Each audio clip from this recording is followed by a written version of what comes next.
The Grand Summit Hall in Silver Creek had never witnessed such a gathering in over 3 centuries. I pressed my back against the marble column, fingers trembling as I pulled my hood lower over my face. Thousands of wolves packed the ancient hall, their voices rising and falling like ocean waves, their bodies so tightly clustered that condensation fogged the towering windows. I shouldn't have come. The thought hammered through me with every ragged heartbeat. I was too fragile for this, too exposed.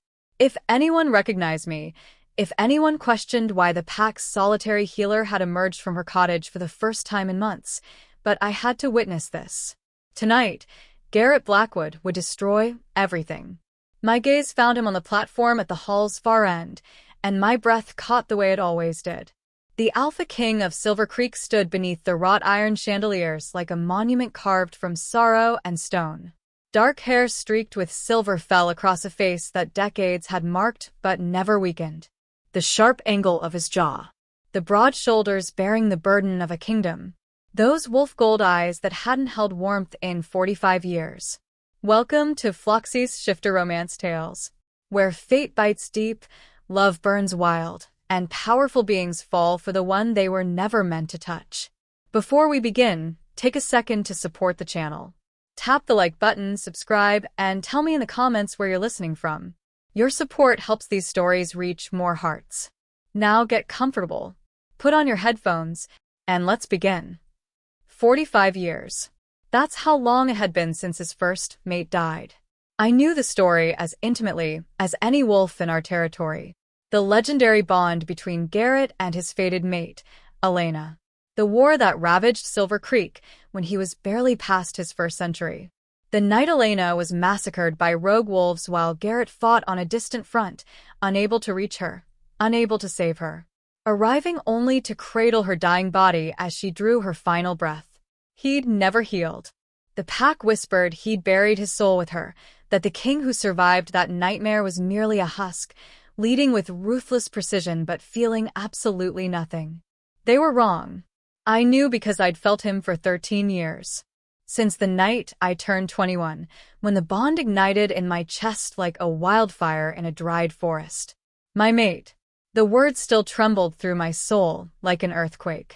I'd been a junior healer then, newly stationed at the Pack Medical Center. He'd passed me in the corridor without a glance, his attention fixed on some crisis, and I nearly collapsed as recognition slammed through me. The bond recognized what my mind couldn't comprehend.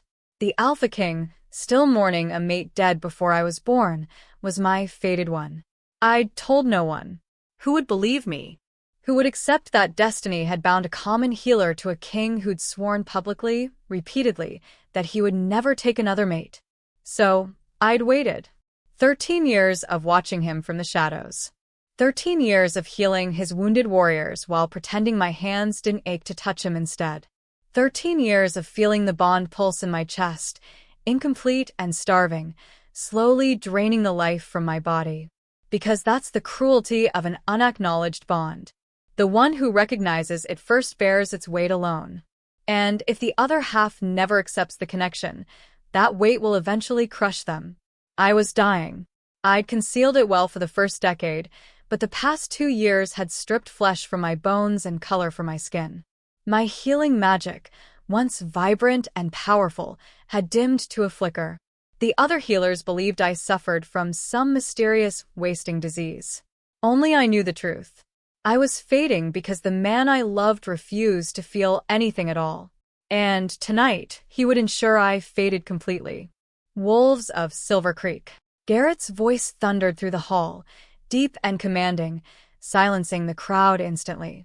I've summoned you here to witness an ending. My nails bit into my palms. For 219 years, I've ruled this territory. I've led you through wars and harsh winters. I've watched generations rise and fall. His jaw tightened.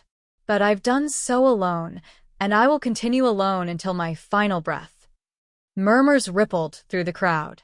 I saw the nobles of House Thornridge exchange satisfied glances near the platform. The council has pressured me for decades to take a new mate, to produce an heir, to secure the bloodline. Garrett's eyes swept across the assembly, cold as frozen amber. I've refused. I will always refuse. There will be no queen in Silver Creek. No heir of my blood. A soft gasp escaped my lips, lost in the growing whispers. Instead, Garrett continued, I'm naming my successor from outside my bloodline. The crown will pass to— He stopped. His words died mid-sentence as his gaze, scanning the hall with practiced detachment, suddenly locked onto my column. Onto me. I felt the impact like a physical blow. The bond inside my chest, dormant for so long, roared to life with savage intensity. Heat flooded my body. My vision blurred. And, across the hall, I watched the Alpha King's expression shatter. His nostrils flared. His pupils dilated. And for the first time in 45 years, something other than grief flickered in those amber eyes. The hall had gone deathly silent. I couldn't move, couldn't breathe. Every instinct screamed at me to flee, to vanish back into the shadows where I'd hidden for over a decade. But Garrett's gaze held me pinned like a blade through the heart. He felt it. The realization crashed through me with devastating force. After all this time, after all my silent suffering, he finally felt the bond. And he looked terrified. My king. High Elder Marcus Thornridge's oily voice shattered the spell. The ancient wolf stepped forward on the platform, his calculating eyes darting between Garrett and the crowd. You were announcing your successor. Garrett didn't respond. His chest heaved beneath his ceremonial blacks, his hands clenched at his sides. I watched him fight for control, watched the war between instinct and will play out across his features. Then his walls slammed back into place. A momentary distraction. His voice emerged flat, dead. Nothing more. The word struck me like a fist to the chest. I staggered against the column, my hand flying to my chest where the bond screamed in protest. Nothing more. As I was saying, Garrett tore his gaze away from me, addressing the crowd with brutal determination. The crown will pass to Lord Vincent Thornridge upon my death. His house has served Silver Creek faithfully for generations. His bloodline is strong. I barely heard the rest. Blood roared in my ears. The bond inside my chest, briefly ignited with hope, began to collapse in on itself. He'd felt me. He'd recognized me. And he'd chosen to reject me anyway. Across the hall, Lord Vincent Thornridge stepped forward to accept the honor, his silver hair gleaming, his smile barely concealing his triumph. Beside him, his daughter Isabella watched with calculating eyes. They'd won. I understood now why House Thornridge had spent decades opposing any mention of a new queen. Why they'd subtly encouraged Garrett's grief, praised his loyalty to his dead mate as noble rather than self-destructive. They'd been waiting for exactly this moment. A king without an heir. A throne that would fall into their hands. And they'd nearly succeeded. Would have succeeded if I'd stayed hidden in my cottage. But I hadn't stayed hidden. And Garrett had seen me, felt the bond, and made his choice with full knowledge of what he was destroying. Me. I watched him clasp forearms with Vincent Thornridge in the traditional gesture of succession. Watched him accept congratulations from nobles who'd spent years manipulating him toward this outcome. Watched him smile, actually smile, as if he hadn't just condemned his true mate to death. The mark on my shoulder, the phantom-claiming bite that had appeared the night the bond ignited, seared with sudden agony. I bit down on my cry of pain, but a small sound escaped me. Garrett's head snapped toward me. For one heartbeat, our eyes met again. And in his gaze, beneath the carefully constructed ice, I saw something that shattered me completely. Anguish. He knew exactly what he was doing to me. Knew that his rejection would kill me. And he was choosing to let it happen anyway because facing another bond, risking another loss, terrified him more than my death. I wasn't worth his fear. I turned and fled. I pushed through the crowd blindly, ignoring the startled protests of wolves I jostled. Tears burned down my cheeks. The bond in my chest felt like it was being torn apart with heated claws. Behind me, I thought I heard someone call out. A voice, deep and desperate, crying a name I'd never told him. But I didn't stop. I couldn't stop. The servant corridors were blessedly empty. I ran through them on legs that barely held my weight, one hand braced against the stone walls, the other pressed to the mark on my shoulder that hadn't stopped burning since the moment our eyes met. He knew my name. The thought circled through my mind like a vulture. I'd never spoken to him directly, had never introduced myself in all those years of service. Yet when I fled, I could have sworn I heard him call for me. How did he know? It didn't matter. None of it mattered anymore. I reached my small room in the healer's wing and began to pack with trembling hands. A few dresses, my grandmother's necklace, the medicinal herbs I'd need to slow the fading, to buy myself a few more months of painful existence. I paused at the window, looking out at the celebration bonfires being lit across the capital. The wolves of Silver Creek were rejoicing. Their king had finally named a successor. The uncertainty that had plagued the territory for decades was resolved. None of them knew the price of that resolution. You can't run from this. I spun, my heart seizing. Donovan, the king's first beta, stood in my doorway. His weathered face was grim, his amber eyes shadowed with something that looked almost like pity. "I'm not running," I said, my voice steadier than I felt. "I'm removing a distraction. You're his mate."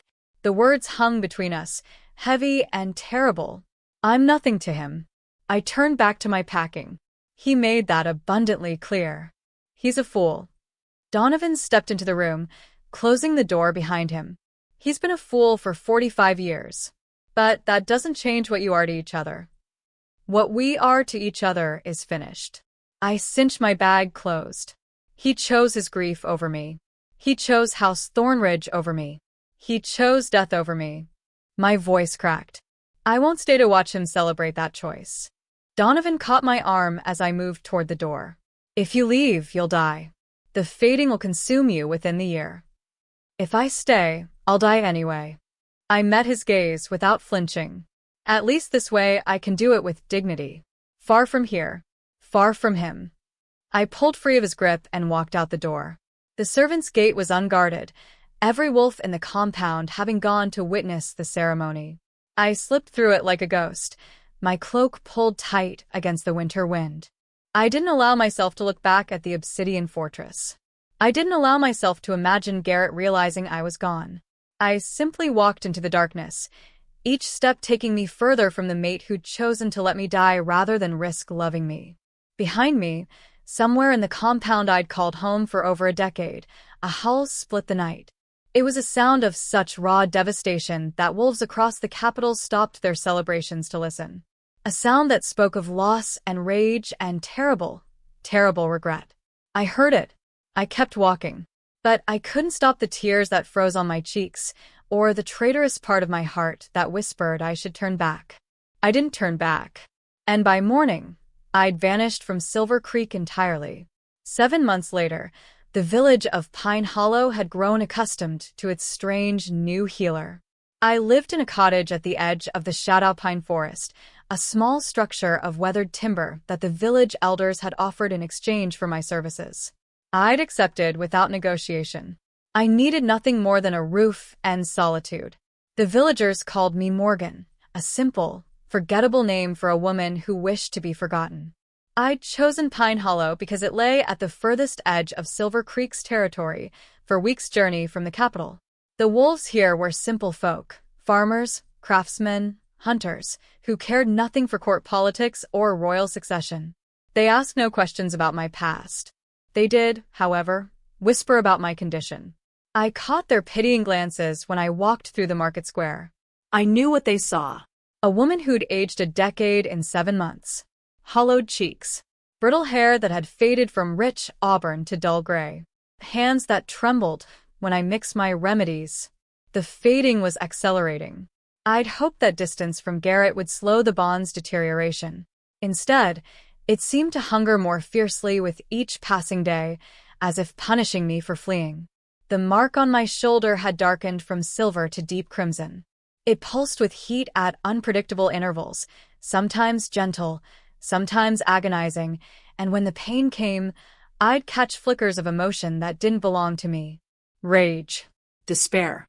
A loneliness so vast it threatened to swallow everything. Him.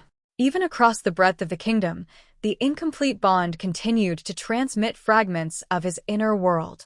I hated that I couldn't block it out. Hated even more that part of me treasured those fragments, hoarding them like a miser hoards gold. I was pathetic.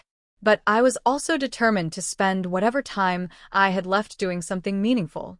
So I delivered babies and set broken bones and brewed remedies for winter coughs. I made myself useful. And every night I lay in my narrow bed and felt the ghost of a mate who'd chosen to let me die. The travelers arrived on the first warm day of spring. I was grinding feverfew in my cottage when young Tommy came running, his face flushed with excitement. "Mistress Morgan. News from the capital." I kept my expression neutral despite the sudden lurch in my chest. "What news could possibly concern us here, child?" "The king." Tommy's eyes were wide. "They say he's gone mad." My pestle slipped from my fingers. "Mad?" I heard myself ask. Tommy nodded vigorously. "The travelers say he's torn apart the compound searching for something. He's dismissed his entire council. Lord Thornridge has been arrested, and his house placed under guard." The world tilted beneath my feet. I gripped the table for support. "What is he searching for?" "No one knows. The travelers say he barely sleeps. He's sent wolves to every corner of the realm, asking questions about someone, but he won't speak her name." Tommy leaned closer, his voice dropping to a whisper. "They say the territory is suffering. Crops have withered. Livestock have sickened. The wolves feel something wrong in the bond with their alpha, but none can explain it." I knew. The incomplete mate bond wasn't merely destroying me. It was destroying him as well. And through him, it was poisoning the entire territory. "Is there more?" I managed. "Only that the king has offered a fortune for information. Any wolf who can help him find what he seeks will be rewarded beyond measure." Tommy shrugged. "The travelers think he's lost his mind to grief, that the anniversary of his old mate's death has finally broken him. But I knew the truth. This wasn't about Elena. This was about me." After Tommy had gone, I stood motionless in my cottage, my mind reeling. 7 months of silence. 7 months of believing he'd dismissed me as nothing. And now this. Had I been wrong? Had his rejection been something other than what it appeared?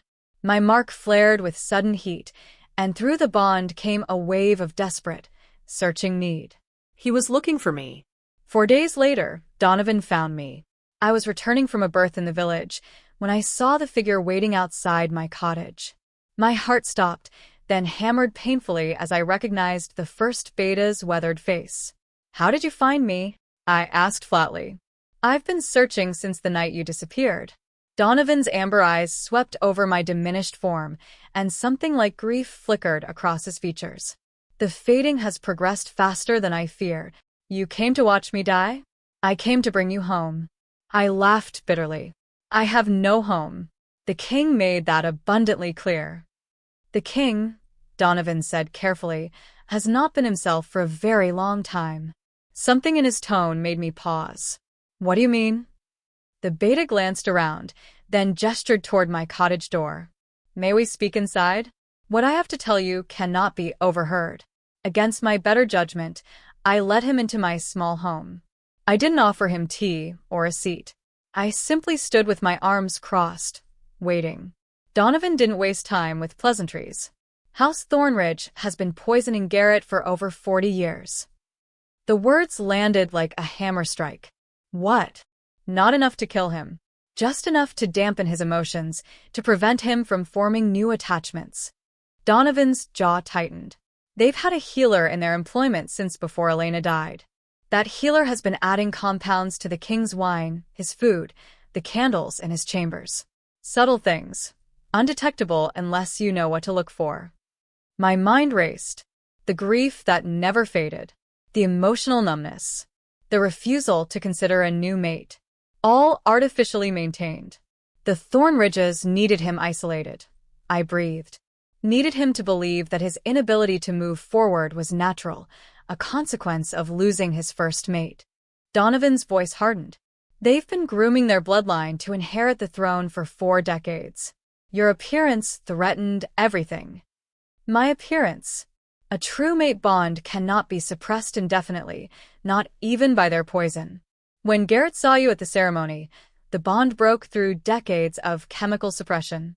For a moment, he felt everything they'd stolen from him. Donovan stepped closer. That's why he rejected you. Not because he chose grief over you, but because the poison was still in his system, and it twisted his recognition into terror.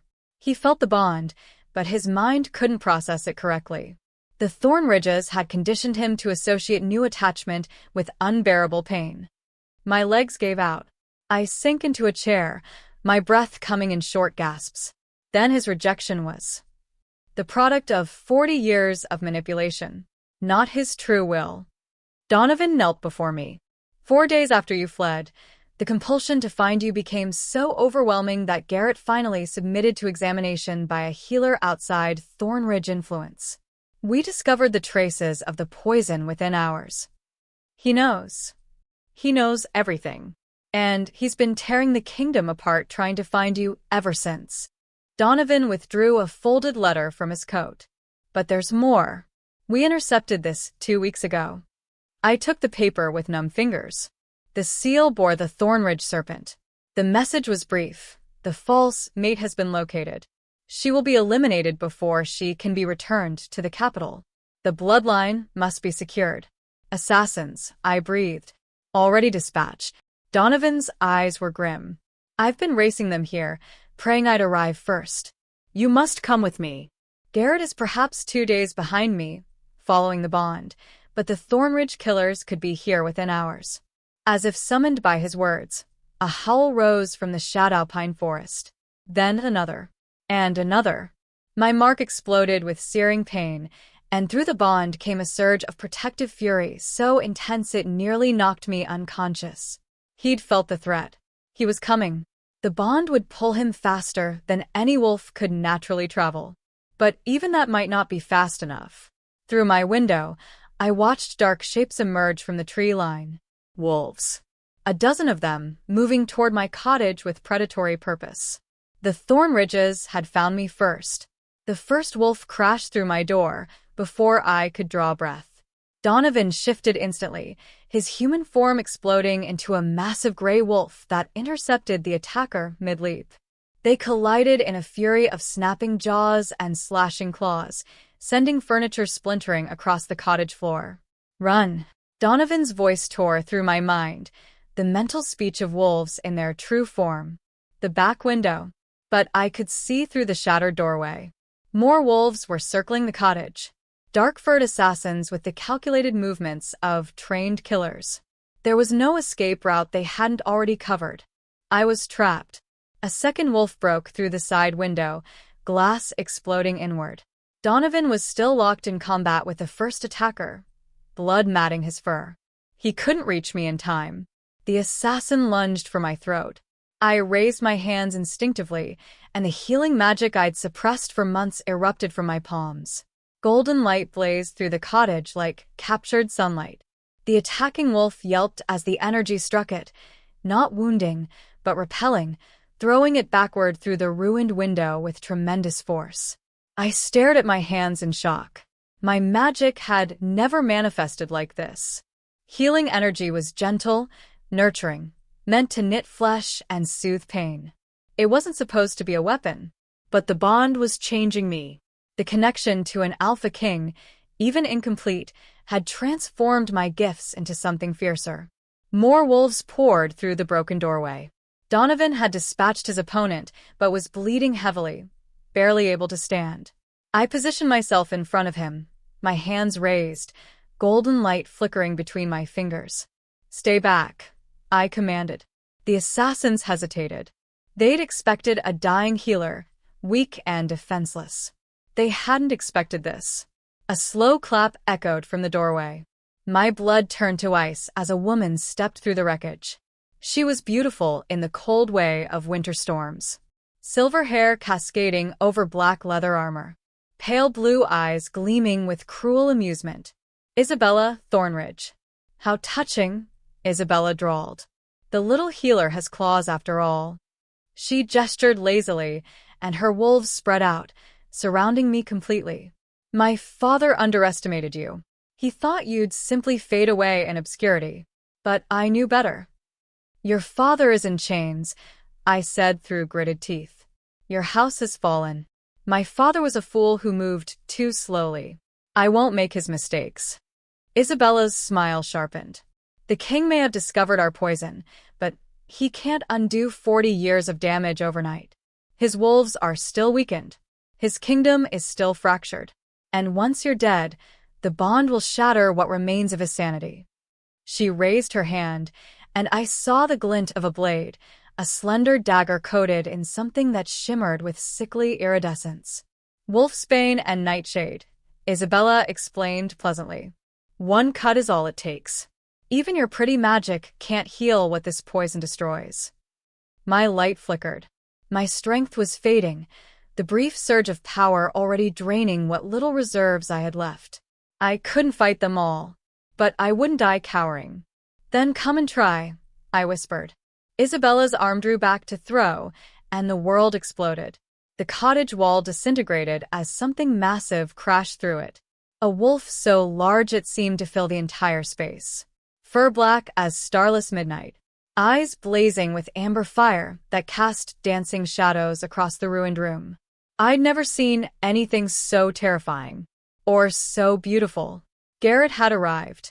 The Alpha King moved like death itself. His jaws closed around the nearest assassin before the wolf could react, crushing bone with a single savage bite. He flung the body aside and lunged for the next, his massive form a blur of lethal grace. Isabella screamed orders at her remaining wolves, but terror had already broken their discipline. They scattered before their king's fury, like leaves before a hurricane. Isabella herself turned to flee. She made it 3 steps before Garrett's wolf form slammed into her, pinning her to the ground with one enormous paw. The poisoned dagger flew from her grip, skittering across the floor. Call them off. His mental voice was a thunderclap of authority. Now. Isabella's eyes darted wildly, seeking escape. Finding none, she let out a sharp whistle. The remaining assassins melted back into the forest, dragging their wounded with them. Garrett held her pinned for a long moment, his amber eyes promising violence. Then, with visible effort, he stepped back and shifted. The wolf dissolved into man. I'd watched Garrett from a distance for over a decade. I'd memorized every line of his face, every gesture, every expression. But I'd never seen him like this. Wild-eyed and breathing hard, his ceremonial composure shattered completely. He looked at me, and I watched the Alpha King of Silver Creek fall to his knees. You're alive. His voice cracked on the words. I felt you fading every day. I felt you slipping further away, and I couldn't find you. I couldn't. He broke off, his hands reaching toward me but stopping just short of contact, as if he was afraid I might shatter. Or afraid I might reject his touch as he'd rejected me. Garrett, I whispered. The sound of his name on my lips seemed to undo him. A shudder ran through his powerful frame, and when he spoke again, his voice was barely audible. I'm sorry. I'm so sorry. What I did to you, what I let them do. You were poisoned, I said. Donovan told me. That's not an excuse. He finally looked up at me, and I saw that his amber eyes were bright with unshed tears. 40 years. They stole 40 years of my life. And I let them because it was easier to feel nothing than to risk feeling too much. His jaw tightened. And then you appeared, and the bond burned through everything they'd built. And I was so terrified of losing you the way I lost Elena that You rejected me, I finished. The words hung between them like a blade. Yes. He didn't flinch from the accusation. I felt you. For one moment, I felt everything you were, everything we could be. And I was so afraid of losing you the way I lost Elena that I convinced myself pushing you away was protection. His hand finally touched my face, trembling fingers brushing my hollow cheek. I've been a fool, a coward, and you've paid the price for my weakness. His thumb traced the shadows beneath my eyes. Can you ever forgive me? I wanted to rage at him, wanted to scream about the 13 years of silent longing, the 7 months of fading, the lifetime of love I'd poured into a bond he'd tried to deny. Instead, I leaned into his touch and let the tears fall. "I've been waiting for you," I said softly. "All this time. Even when I thought you'd thrown me away, even when I was dying, I never stopped." I couldn't finish. Garrett pulled me into his arms. For a long moment, we simply held each other. I pressed my face against his chest, breathing in his scent, pine and earth and something wild that resonated with the deepest part of my soul. His arms wrapped around me with desperate gentleness, as if he could physically hold me together. The bond between us pulsed with warmth.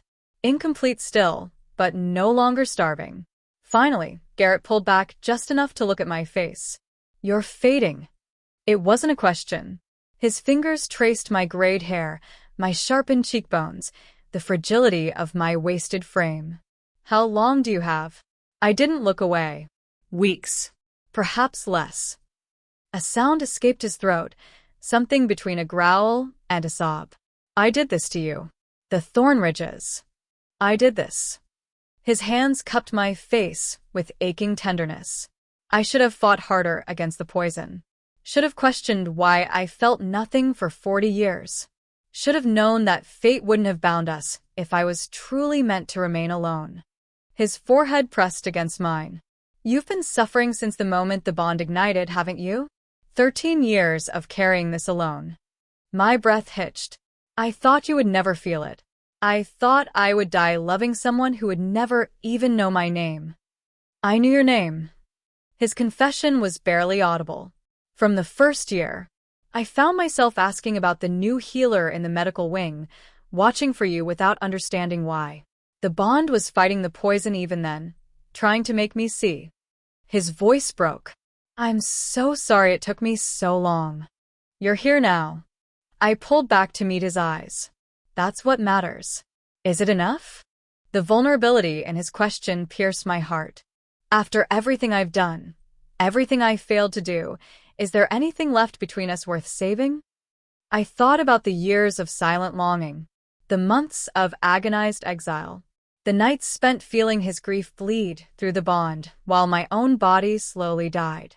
Then I thought about the howl I'd heard as I fled the compound, the desperate searching that had torn his kingdom apart, the king on his knees before me, weeping, begging for forgiveness. "I spent 13 years loving you from a distance," I said quietly. "I'd like the chance to love you up close." Garrett made a broken sound and kissed me. It wasn't gentle. There was too much pain between us for gentleness, too much lost time, too much grief, too much desperate need finally finding its release. His mouth claimed mine with a ferocity that stole my breath, and I responded in kind, my fingers tangling in his silver-streaked hair. The bond surged between us like lightning. Not complete, not yet, but awakening, unfurling like a flower finally given sunlight. When we broke apart, both breathing hard, Garrett's eyes were blazing gold. "I should complete the bond now," he said raggedly. "Before you fade further before." "No." He stilled, confusion and hurt flickering across his features. I touched his face gently. "Not here. Not with Isabella's assassin still in these woods and the kingdom in chaos." I managed a small smile despite the exhaustion pulling at me. I didn't wait all these years to have our bonding interrupted by politics. A rough laugh escaped him. "You're going to be a troublesome queen." "Probably." I let him help me to my feet, swaying slightly as the world spun. "What happens now?" Garrett's expression hardened. "Now we return to Silver Creek. Isabella will stand trial with her father, and every wolf in the realm will know that their true queen has been found." Behind us, Donovan had shifted back to human form and was binding Isabella's hands with silver cord. The Thornridge air glared at me with murderous hatred. "This changes nothing," Isabella spat. "She's half dead already. Even if you complete the bond, she'll never survive." Garrett moved so fast I barely saw it. One moment he stood beside me. The next, his hand was wrapped around Isabella's throat. "Finish that sentence," he said softly, "and I will end your bloodline tonight." Isabella's mouth snapped shut. I placed my hand on Garrett's arm. "She's not worth it." Save your fury for the trial." For a long moment, Garrett didn't move. Then, slowly, his grip loosened. "For you," he murmured. "Only for you." We traveled through the night, me cradled against Garrett's chest on his black warhorse. His wolves formed a protective ring around us, 24 warriors who'd accompanied him on the desperate race to reach me. I drifted in and out of consciousness, the fading having accelerated since the attack, my body burning through its final reserves. I could feel Garrett's fear through the bond every time my eyes fluttered closed. "Stay with me," he murmured against my hair. "We're almost there. Just hold on." I tried. But the darkness was so tempting, and I was so tired. Dawn broke as we crested the final hill overlooking Silver Creek's capital. I forced my eyes open and felt my heart stutter. Smoke rose from the city. "No." Garrett's arms tightened around me. "No, this can't be." Donovan spurred his horse forward, returning minutes later with a face carved from stone. "Isabella's brother, Marcus. He's seized the obsidian fortress in our absence. He's claiming that the king has been enchanted by a witch and must be freed from her influence." "How many support him?" Garrett demanded. "Perhaps a third of the noble houses. The rest are either loyal to you or waiting to see which way the wind blows." Donovan's jaw tightened. "He has taken hostages. The servants who remained faithful, the healers from the medical wing, anyone connected to her time at the compound." My blood ran cold. "Rebecca, the head healer, who trained me. She's among them?" Donovan nodded grimly. "Marcus has announced that if you attempt to retake the fortress, he'll execute them all." Garrett's growl resonated through his entire body. I felt his wolf straining against his control, demanding blood. "He thinks to use innocents as shields," Garrett said quietly. "He doesn't understand what he's awakened." "We can't risk their lives," I protested weakly. Garrett looked down at me, his mate, gray and fading, barely clinging to life, and something in his expression shifted. "There is another way," he said. "But you won't like it." "Tell me." "Marcus wants you. He believes that killing you will somehow reverse the damage to House Thornridge's position. If we offer him what he wants." "No." Donovan's voice cut through like a blade. "Absolutely not." But I understood. "You want to use me as bait." Garrett's eyes were anguished. "I want you to do nothing of the sort." "But I know you." "I've watched you for 13 years, even when I didn't understand why. You won't hide while innocents die in your name." He was right. I hated that he was right. "Then we do this together," I said firmly. "Whatever happens in there, we face it as one." Garrett pressed his lips to my forehead. "Together," he agreed. The great hall of the obsidian fortress had become a prison. I entered on trembling legs, Garrett's hand steady on my elbow. The hostages knelt in rows before the raised platform, 38 wolves with bound hands and terrified eyes. At their front, Rebecca's silver head was bowed, blood crusting a wound on her temple. And on the throne that should have held a king, Marcus Thornridge lounged with the arrogance of a man who believed he'd already won. He was younger than Isabella, his features sharp and cruel, his pale eyes gleaming with triumph as he watched us approach. "The witch and her puppet," he called out mockingly. "How touching that you came to surrender yourselves." "I've come to offer an exchange," I said, my voice carrying across the hall despite my weakness. "Release the hostages. Take me in their place." Murmurs rippled through the Thornridge soldiers lining the walls. Marcus's eyebrows rose. "You would sacrifice yourself for servants?" "I would do what is right." I stepped forward, pulling away from Garrett's steadying grip. "Let them go, Marcus. Your quarrel is with me, not with them." For a long moment, Marcus studied me. Then a slow smile spread across his face. "Very well. Guards, release the prisoners." He rose from the throne, drawing a sword that gleamed with the same sickly iridescence as his sister's dagger. "But I think I'll keep the king here as well. Watching his mate die should break whatever hold you have over him." The hostages were herded toward the doors. Rebecca cast one desperate glance back at me. Then they were gone, and the great doors slammed shut. I stood alone before the platform, facing Marcus and his 20 remaining soldiers. Garrett's fury blazed through the bond. I felt him fighting the guards who'd seized him the moment the exchange was made, heard his snarls of rage echo through the hall. Any last words? Marcus raised his poison blade. I looked past him to where Garrett struggled against his captors. Our eyes met, and through the bond, I felt him reaching for me. Not with hands, but with something deeper. Something that had been building since the moment he first denied our connection. The incomplete bond. It was dying. I was dying. But it didn't have to end this way.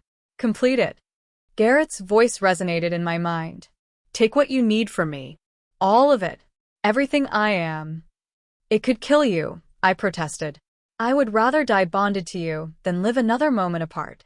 I closed my eyes and opened myself to the bond completely. Power crashed into me like a tidal wave. Not just Garrett's strength, but the strength of every wolf bound to him. The entire territory of Silver Creek channeled through their alpha king into the mate he'd finally fully accepted. My body ignited.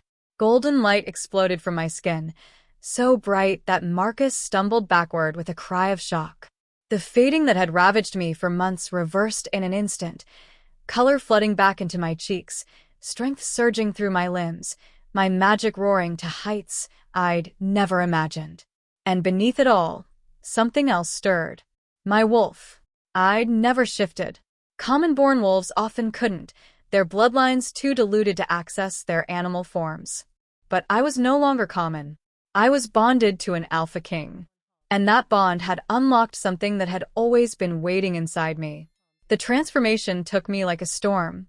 Bones shifted. Muscles reformed. For the color of burnished copper erupted across my skin. When I opened my eyes again, I stood on 4 legs, my vision sharper, my senses exploding with information. I was magnificent.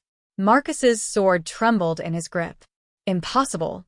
Common wolves cannot. I lunged.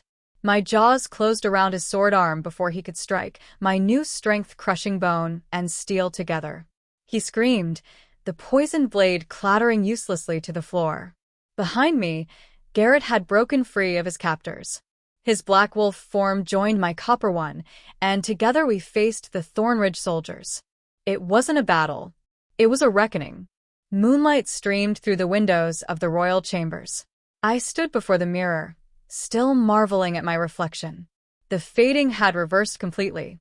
My hair had returned to its rich auburn. My cheeks had filled. My eyes gleamed with vitality. I looked like myself again. No, I looked better than myself. I looked like a queen. The door opened behind me, and Garrett's reflection joined mine in the glass. The council has confirmed it, he said quietly. House Thornridge is dissolved. Their lands have been distributed among the loyal houses. Marcus and Isabella will face execution at dawn. I nodded slowly. I couldn't find it in myself to mourn them. Not after everything they'd taken. And the poison?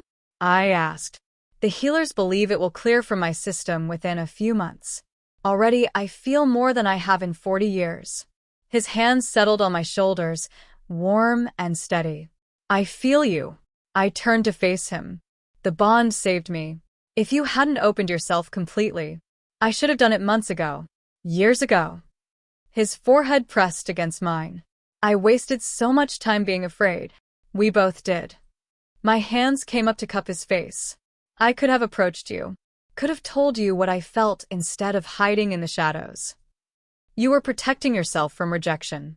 I was protecting myself from hope. He smiled sadly. I think we were both cowards in our own ways. Garrett's arms wrapped around me, pulling me close. No more cowardice. No more hiding. From this moment forward, we face everything together. Everything, I agreed. He pulled back just enough to meet my eyes, his expression suddenly vulnerable. I haven't said the words. I should have said them the moment I recognized you. I should have shouted at them from the rooftops instead of running from them. What words? His hands framed my face with impossible tenderness. I love you. I've loved you since before I knew your name. My wolf recognized you 13 years ago, even through the poison, even through my fear. And I will spend the rest of my existence making up for the time we lost. Tears spilled down my cheeks. I love you too. I have always loved you.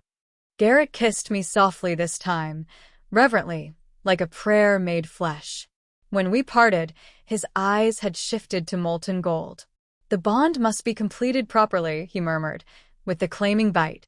Will you accept me? Not just as your mate, but as your king, your partner, your home. In answer, I tilted my head, baring my throat.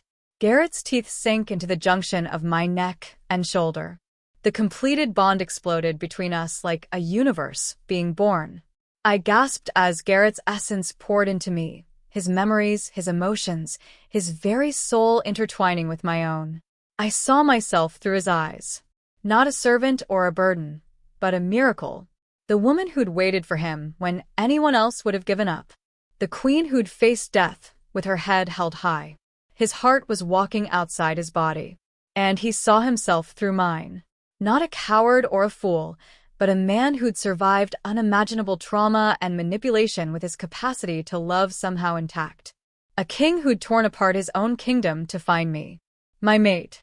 My home.